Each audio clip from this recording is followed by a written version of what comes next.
music. Jerry had a wonderful time. All the clients had a great time. We did really well. I mean, not one guy spent less than $5,000. Some of them wanted 2 or 3 girls. And the most popular girl that night.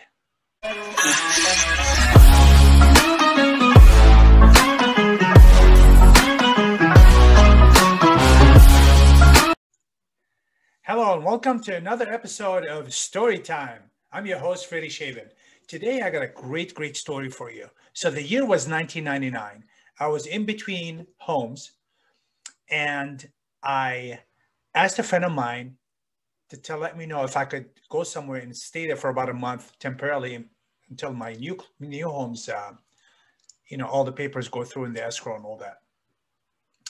And my friend Lisa, who I've known for years, she said, yeah, I know this guy named Jerry. He's a great guy. He's got a beautiful guest home. You can rent from him and for however long you need it. And he's a great guy. Let me introduce you to him. So she introduced me to Jerry. Jerry happened to be a retired contractor. He was in his mid-60s and he was very successful, like Kirby Home successful, like really huge, right?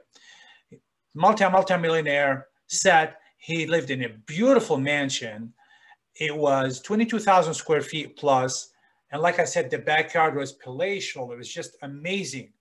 And he was a nice guy. All he wanted to do was just have fun and party. He worked hard all his life for like 40 plus years. And he just wanted to have a great time, right? So he let me stay at his guest house. He said, oh, you don't have to pay. I said, of course, I'll take care of you, whatever. So I started talking to Jerry and he's like, what did you used to do? I said, yeah, I had a limo service. And to be honest with you, after I got to know him and everything, I knew he was cool. He was not going to judge or whatever. I used to run girls and all this stuff. And I'm thinking about what I'm going to do next, right? I'm just taking a little break. I had just sold the limo service and everything. And he said, if you want to use my house, you're welcome to. So we started talking about it, we started getting ideas. And I'm like, well, what if we have those really nice parties? Like sex parties, like, the mansion parties, where it's just starting popping up everywhere in Las Vegas, LA, whatever. But we'll do it with an adult theme, right? He said, yeah, let's do it.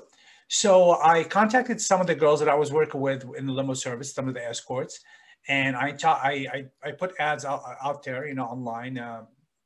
Craigslist was brand new and all this stuff. And it's just through word of mouth, to be honest with you. It was through mostly like the casino hosts that I had a relationship with, learning the limo service, some of the strip club managers that I, had a relationship with. I just wanted the cream of the crop. And I had few VIPs myself. We're talking about guys that can afford to pay $5,000 or $10,000 for a great evening of fun, right? Some whales and stuff, gamblers.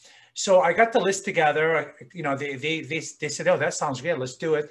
And so I sent them some pictures and all this stuff and of the girls, and I hired a few other girls from word of mouth, of course.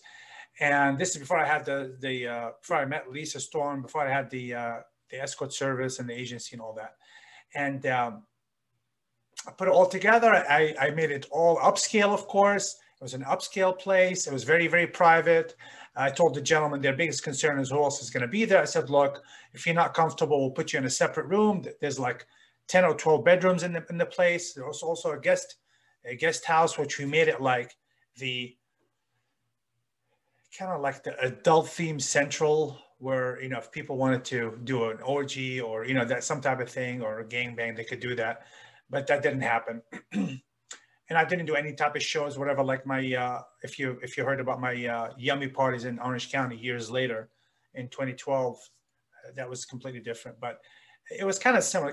This is all the beginning of the idea, like an eyes wide shut type of party. So I catered all the food, asked the gentleman. There was about 20 or 21 gentlemen that came, and the RSVP, there was $500 to just RSVP. And it was on a Friday night. And I catered it really upscale. Like if somebody wanted lobster, filet mignon, whatever they wanted, we got it, right? And of course, top shelf liquor also, whatever they wanted, we got it. All top shelf, right? Because I wanted to spare no expense, because I knew these guys were going to spend some money. The girls showed up that night. Everything was cool. I hired a couple of barmaids to do topless barmaids. And they were like really sexy, but just weren't the escort type. So they said. And I hired a couple of like lingerie model type of girls where They said they didn't escort, but they stripped and everything. And they were really gorgeous, and they were like waitresses and get the guys whatever they needed. And I set up like 5 bedrooms, for everything with the condoms and the lube and all this stuff and sex toys. Those are the ones that are going to be used. And I ran down the whole spiel to the escorts and the barmaids, and I got everybody together. We had a meeting.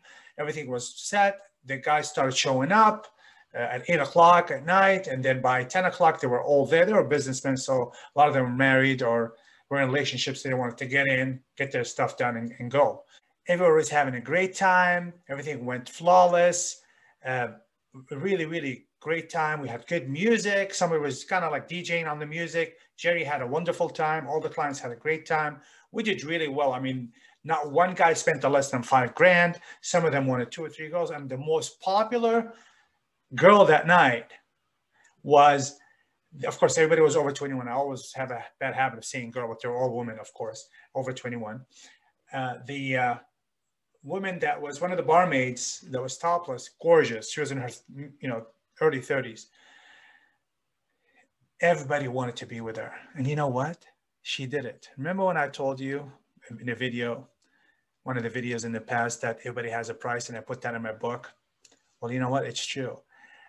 She actually told me she would never do that, whatever, when I asked her before the party started.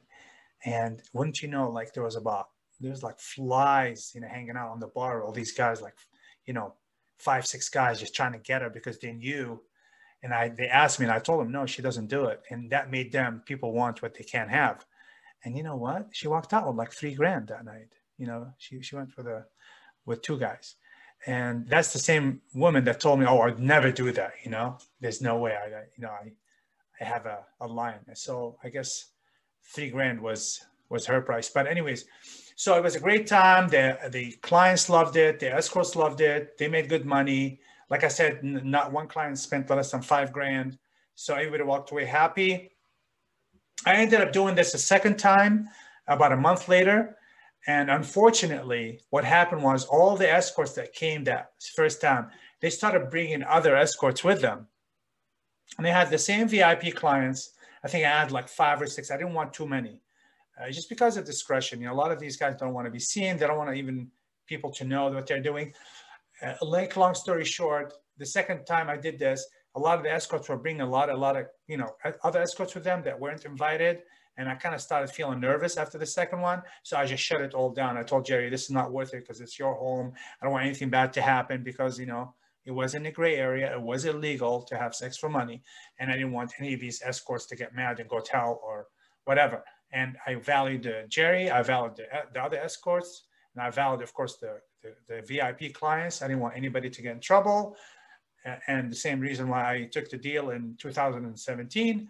And I remained faithful to everybody, and safety is always number one. So I just met Lisa. Actually, at Jerry's, I ended up meeting Lisa, and then the rest is history. So there you go. I hope you enjoyed another episode of Story Time. I'm your host, Freddie Shaban, and I'll see you soon.